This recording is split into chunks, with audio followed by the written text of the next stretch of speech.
Welcome to UBP-TV. Let's examine the economic situation in the eurozone. The eurozone has disappointed in the second quarter. Economic surprises were negative. Economic indicators such as confidence, production, and sales have slightly decreased, and geopolitical situation in Ukraine has remained a source of fears. What scenario could be expected for the coming quarters and next year?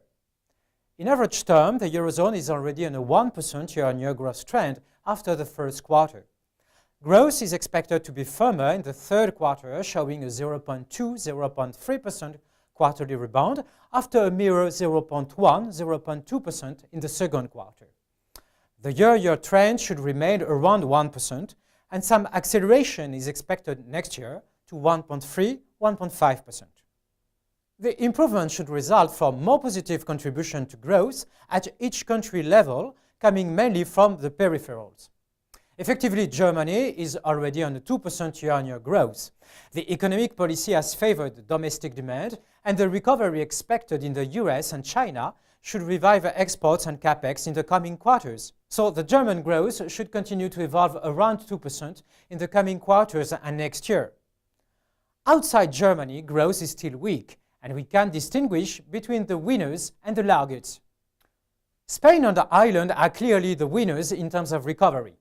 Growth in Spain should exceed 1% this year and reach 2% next year. In Ireland, growth should grow by 2% this year and 3% next year. The story is well known. Tough reforms have rebuilt competitiveness and generate a rebound in industrial activity and exports, leading to lower unemployment and a firmer consumption. This positive scenario has not been seen in the lagging countries, which are namely Italy and France. In these two economies, indicators have disappointed and activity has deteriorated in May and June.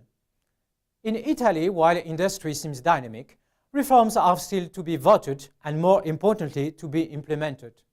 Reforms on the labor market, reforms on the electoral law, reforms on the Senate.